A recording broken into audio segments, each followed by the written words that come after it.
Conexão Itajubá recebe aqui nas ondas da Panorama mais uma especialista da faculdade Venceslau Braz, enfermeira, de volta ao nosso programa, Renata Matias. Renata, é um prazer revê-la, bem-vinda de volta ao Conexão Itajubá, bom dia. Bom dia, Otávio, bom dia a todos os ouvintes da Panorama, também é um prazer revê-lo e estar aqui falando a respeito de um assunto tão importante. É verdade, no dia 29 de outubro foi comemorado, não sei se dá para comemorar uma data, mas foi registrado como Dia Mundial do AVC, também conhecido como derrame. E o AVC, Renata, ele é apontado como uma das principais causas de morte ou incapacidade com sequelas permanentes no país. Então vamos começar falando, todo mundo ouve falar do AVC, fulano teve um AVC, nossa, fulano morreu, teve um AVC, fulano ficou assim, não fala mais, teve um AVC, Pois é, e o que é o AVC? Então, Otávio, a conscientização a respeito do dia, né, relacionado ao AVC, é porque o AVC, ele mata, né, a cada 6 segundos no mundo uma pessoa morre em detrimento aí desse acidente vascular cerebral. Quer dizer, é um fenômeno mundial. É um fenômeno mundial. E a definição do AVC é a falta de suprimento sanguíneo para o tecido cerebral. Ou seja, faltou oxigênio e nutrientes para o cérebro. Então, essa é a definição. Por alguma alteração que nós vamos discutir, faltou esse suprimento e faltou esse oxigênio para o cérebro. Bom, o que é que pode causar isso? É falta de alimentação, cérebro... Bom, pelo que você está dizendo, faltou comida para o cérebro, basicamente. Exatamente. O cérebro, ele é nutrido por oxigênio, glicose, todos os nutrientes que o sangue carrega. Então, começando aí na história, né? A gente volta um pouco no capítulo, o órgão responsável por levar esses nutrientes para o corpo é o coração. O coração é uma grande bomba que o caminho que esse sangue percorre até chegar no cérebro é por meio de artérias. São as artérias que levam esse nutriente para o cérebro. É o encanamento do corpo. Exatamente. E o encanamento, ele começa grosso, ele começa de grosso calibre, que é na artéria aórtica. E aí depois ele vai bifurcando, ramificando até ficar com um pequeno calibre. E o porquê que eu estou dizendo isso? A dona de casa, as pessoas que já tiveram a oportunidade, por exemplo, de utilizar uma mangueira, né? Quanto maior a pressão exercida, maior o jato de água que vai, né, limpar ali a casa. Então é o seguinte, é como se fosse assim, quanto menor o diâmetro daquela artéria, maior o risco de ter alguma alteração. Em casa mesmo, quando quer que a água atinja um grande alcance, não coloca o dedo na ponta da mangueira? Isso. O que aconteceu ali? Diminuiu o calibre, aumentou a pressão. Diminuiu o diâmetro da mangueira. Exatamente. A água vai mais longe, aumenta a pressão da água. A água aumenta a pressão e isso causa riscos, né? Então, nós estamos falando a respeito do coração, dessas artérias, e que quanto menores elas são, mais sensíveis elas são a alterações que eu vou falar para você também. Então, olha só, você pode dizer então que pressão alta, né? Ou seja, quando em algum momento, em algum ponto, diminui o calibre do nosso encanamento. Exatamente, então... diminuiu o calibre, seja lá, por gordura, sei lá, alguma coisa assim... A pressão sobe, então?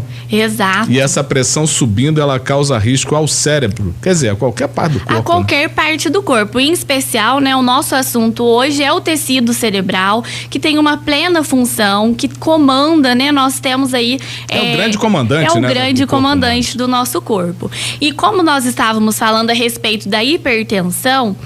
Quando o sangue passa com uma pressão muito grande nesse vaso sanguíneo, nessa artéria, que já possui uma sensibilidade, ele causa alguns estragos, né? Causa processo inflamatório, causa rompimentos, pequenos rompimentos nessa artéria. Então, acontece que a pressão alta é um fator de risco, é o maior fator de risco para o acidente vascular cerebral. Então, mas não é isoladamente. Ah, então tem outros fatores. Sim, outros fatores de risco.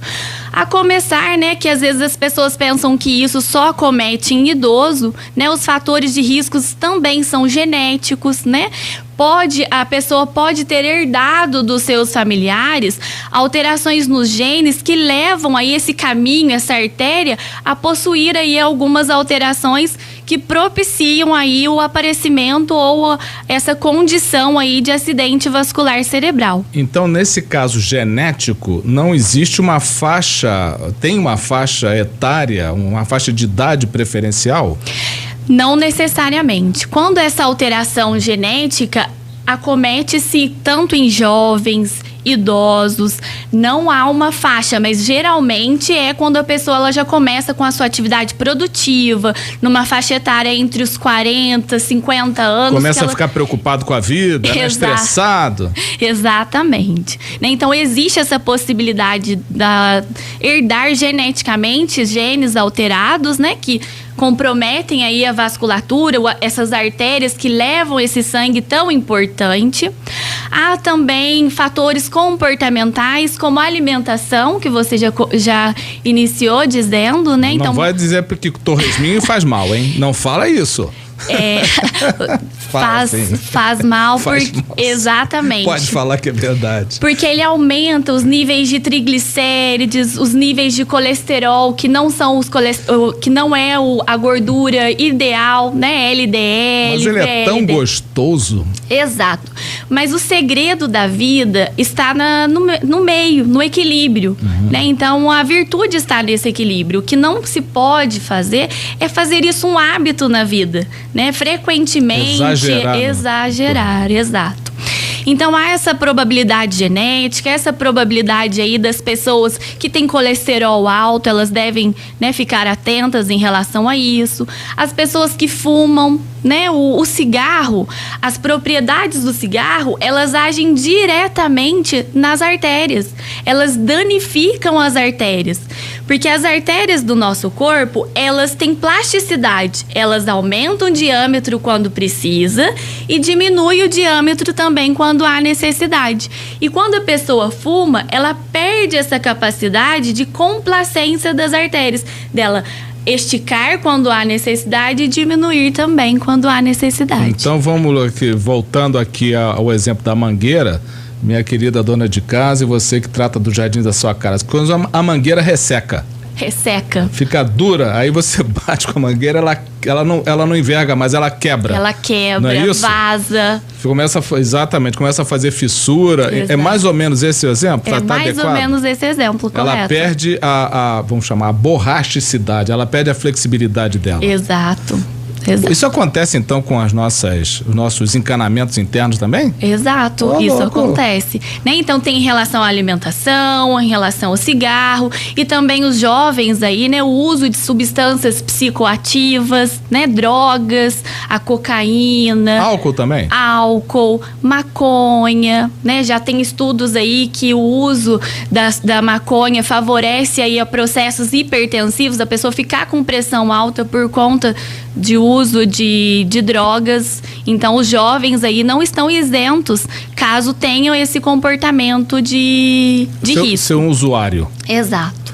Olha só, então dentro do que você coloca, a pessoa que não tiver uma vida assim equilibrada sempre vai estar sujeita a em algum momento da sua vida, ou mais tarde ou mais cedo, se é genético ou não, a ter um problema de um AVC, um acidente vascular cerebral, não é isso? Exato, né? Então, os fatores que são modificáveis, no caso, esses comportamentais, de uma boa alimentação, de atividade física, de estabilizar algumas doenças, no caso, a hipertensão arterial, diabetes mellitus, né? Então, quem tem diabetes tem cerca de 2 vezes mais chance de ter essa condição neurológica, que é o acidente vascular cerebral. Então, há fatores aí que nós podemos modificar e há fatores que nós não podemos modificar. No caso, essa questão da condição genética, né, que interfere aí nesse caminho que o sangue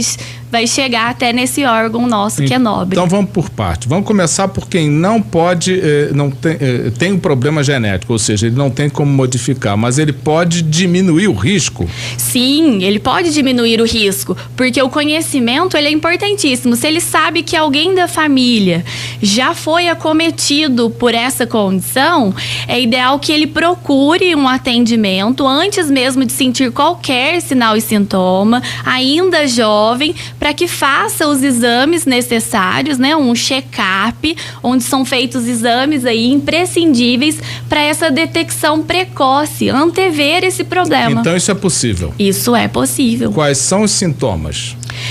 Os sinais e sintomas, é importantíssimo que a gente fale, porque geralmente isso acontece no domicílio, no ambiente de trabalho, né? E em especial, né, o ideal é que aconteça próximo de alguém, né? Quando o paciente está sozinho, às vezes ele mesmo não vai conseguir detectar esses sinais e sintomas.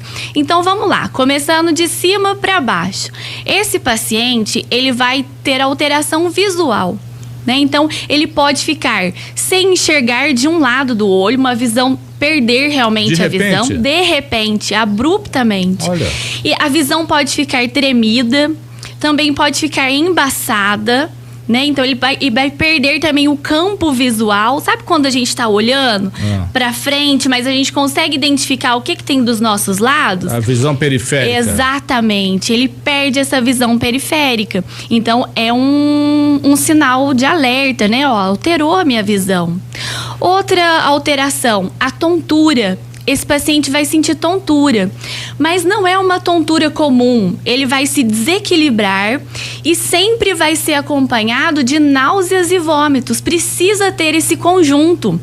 Essa tontura relacionada ao acidente vascular cerebral está acompanhada de náuseas e vômitos, porque a gente tem nós somos inteiros inervados. Nós temos pares de nervos cranianos e eles estão bem próximos. Então, quando altera o equilíbrio, esse paciente vai sentir náusea e vai sentir vômito também, além do desequilíbrio. Então, é combinado esses dois sinais e sintomas. Outra alteração que o paciente vai perceber, ele não vai conseguir compreender às vezes o que o outro está falando ou até mesmo completar frases, né? Então ele vai ter uma dificuldade de interpretar falas simples que a outra pessoa está dizendo. E aí a pessoa que está do lado, o que ela vai perceber também? Que a fala dessa pessoa está uma fala diferente, está uma fala arrastada, né? Está com dificuldade em articular as palavras. Então isso é um outro sinal e sintoma. O que também pode acontecer por aqui? A audição. Esse paciente ele pode perder abruptamente a audição. E só que ele não vem sozinho, vem acompanhado também de náuseas e vômitos. Olha, estou com dificuldade em ouvir e acompanha aí as náuseas e vômitos. Renata, agora, vários desses quadros que você está colocando são confundidos pelas pessoas com velhice. Ah, isso é coisa de velho, né? Aliás, velho já nem liga mais para quando acontece algumas coisas. Ah, isso já é da idade. Tipo, esquecimento, não consegue completar, como eu estou aqui fazendo, não consegue completar as palavras, ou a vista fica turva, mas depois fica normal, uma tontura. Desequilibrar, olha, para quem passou dos 70, desequilibrar é o que há, né? Uma grande amiga minha com 85 anos, ela tropeça no pé dela direto, né? Né, Lucinha? Eu também faço isso às vezes.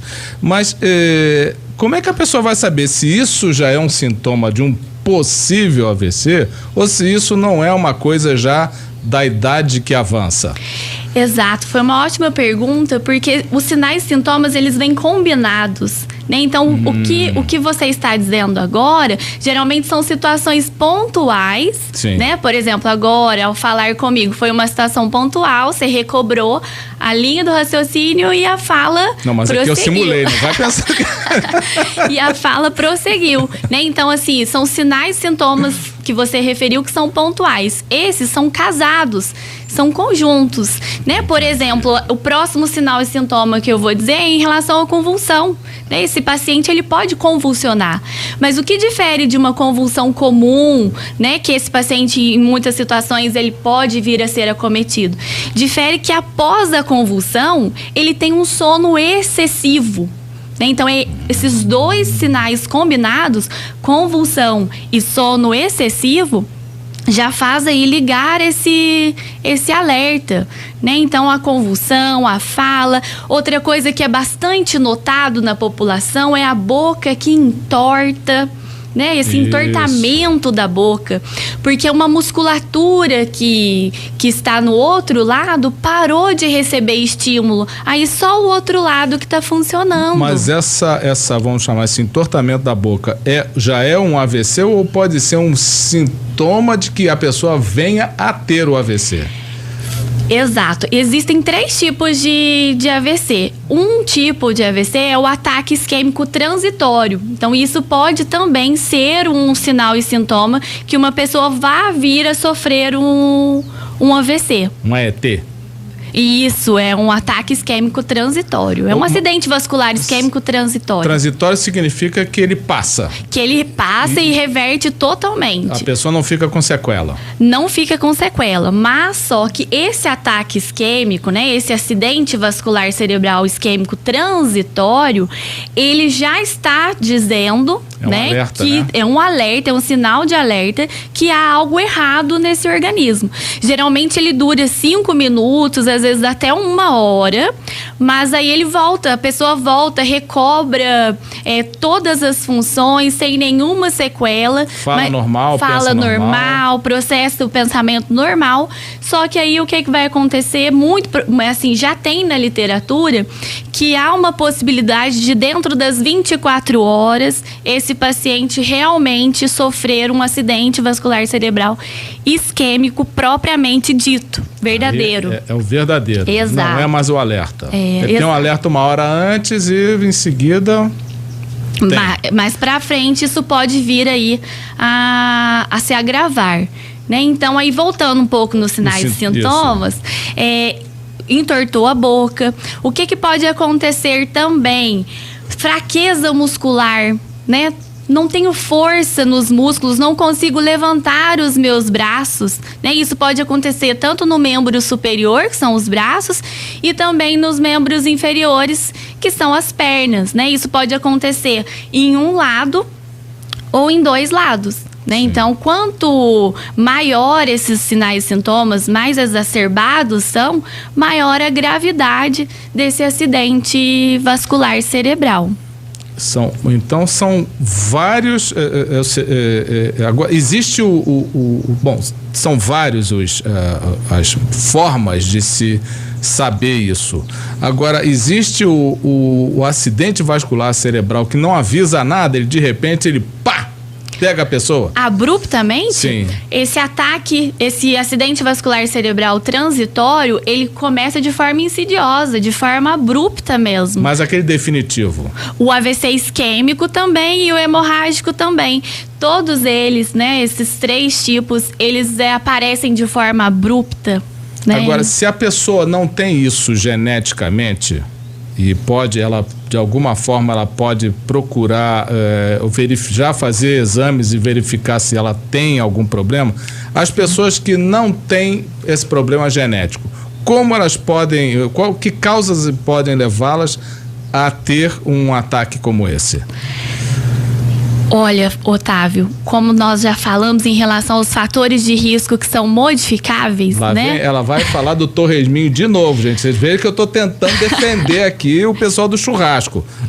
Pois é. Né? Então, em relação a essa questão dos hábitos de vida, estão intrinsecamente ligados a manter, né, essa estrada que nós já dizemos, os encanamentos funcionando de forma, né, plena. Então, tudo que interfere nesses encanamentos devem ser evitados. Por exemplo, controlar a pressão arterial, né? Por exemplo, eu sou jovem, eu não preciso verificar.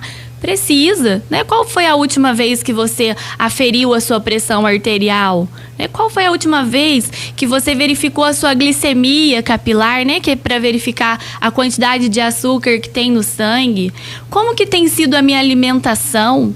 Eu tenho ingerido alimentos aí ultraprocessados, né? Alimentos gordurosos que favorecem aí o entupimento desses meus aí canais, né? Desses meus encanamentos, das minhas artérias. A minha tubulação. Exatamente, dessa tubulação que é tão importante, que leva sangue, nutrientes, né? Oxigênio para órgãos nobres, em especial hoje o cérebro.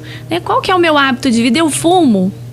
Olha, eu tô pensando em parar de fumar, então reduza, procure auxílio, porque esse assunto é sério, Acomete aí, a cada 6 segundos uma pessoa morre em relação ao AVC. Esse assunto, quer dizer, o assunto não, mas a doença mata.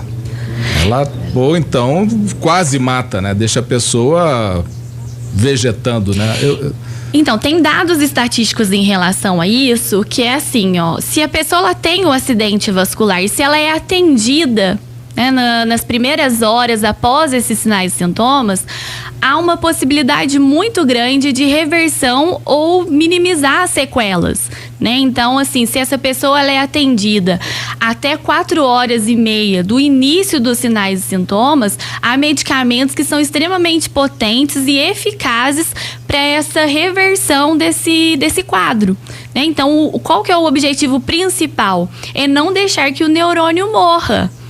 Porque o neurônio, que é uma célula cerebral importantíssima, quando ele morre, ele não tem mais estímulo de crescimento. Um outro neurônio não vai ser formado. Ele não regenera. Ele não regenera. O que acontece, ou a aposta, nessa terapêutica, é diminuir a possibilidade, dessa morte desse neurônio e até mesmo essa neuroplasticidade. O que quer dizer isso? É os neurônios próximos àquela área que foi afetada, retomar as atividades, fazer aí novas sinapses para manter a função desse órgão. Ô, Renato, tá chegando uma pergunta aqui no WhatsApp. Ele pergunta se o estresse causa AVC. Sim. Ele pergunta aqui é um fator de risco, É isso. Em relação ao estresse, quando essa pessoa ela está estressada, organicamente, há várias substâncias que ela produz. Então, o estresse mental, ele repercute organicamente no físico da pessoa. Então, há produções de agentes aí anti-inflamatórios que também atuam nesse encanamento, E aí também alteram as artérias que podem vir a levar aí a essa condição neurológica que é o AVC. O ouvinte que perguntou falou a respeito de derrame, Isso. Por que as pessoas falam derrame? Porque esse encanamento, ele pode ser obstruído, aí quando ele é obstruído, falta oxigênio para aquela área. Aí nós chamamos de isquemia. Certo. Mas o que pode acontecer também na artéria? Passa-se tanto sangue que ela pode romper. E quando ela rompe, começa a extravasar sangue pelo cérebro. E esse extravasamento é chamado popularmente de derrame. A hemorragia cerebral. A hemorragia cerebral. Aqui está perguntando também se pessoa... quem passou do peso, se fica suscetível, fica mais fácil ter AVC. Sim, o sobrepeso também é um fator de risco, porque nas células do nosso corpo, quem está acima do peso tem bastante adipócitos. E essas células gordurosas liberam uma substância que também é nociva para as artérias. E essas artérias que são tão importantes aí, que levam, esse sangue, podem ser danificadas aí por conta desse sobrepeso. E geralmente isso não é um fator, assim, uma relação de causa e efeito. Mas quem tem sobrepeso é porque em algumas situações tem uma nutrição que não está equilibrada. Não são todas, não estou falando que não existe exceção, sim, por questões, hormonais, enfim, há várias vertentes aí para o sobrepeso, mas a nutrição também é levada em conta quando o paciente se encontra aí acima do peso. Renata, as pessoas podem procurar você na Faculdade Venceslau Braz para ter mais informações, porque, aliás, está convidada para voltar aqui, que essa entrevista tem que ter uma prorrogação, porque é um assunto super importante, extremamente difícil, que tem inúmeras vítimas em todo o mundo, no Brasil também, e nós vivemos momentos difíceis onde o estresse é uma coisa que está predominando atualmente. Tem algum telefone de contato, Renata? Sim, Otávio. O telefone da faculdade é 36220930. Nós estamos aí abertos a receber a população para sanar aí as dúvidas, né? Porque o nosso objetivo realmente é essa promoção da saúde, prevenção da doença, proteger a nossa população. Então, estamos abertos e só para finalizar a nossa conversa, se você, porventura, tiver algum sinal e sintoma, ou se você observar o seu familiar ou alguém próximo de você, é uma emergência, né? Procure um atendimento o quanto antes, porque tempo é neurônio e neurônio não pode ser perdido. Agora você fechou com chave de ouro, Renata. Já até mandar aqui no WhatsApp. Ela é médica, ela explica muito, que de bom. fato. Eu sou enfermeira. É uma enfermeira com muito orgulho, com muito orgulho. É isso mesmo. Renata, olha, muito obrigado mesmo. Eu agradeço a você. Eu sempre agradeço a Débora, que escolhe, né, as combatentes da enfermagem que vem aqui para o nosso programa. E está convidada a voltar aqui. Será um prazer. Obrigada, Otávio, e a todos. Eu te agradeço. Essa é Renata Matias, enfermeira com muito orgulho da Faculdade Venceslau Braz, professora da Faculdade Venceslau Braz de saúde adulta, não é isso? Atuo na saúde do adulto e na enfermagem oncológica. Participando aqui do Conexão Itajubá, nas ondas da Panorama.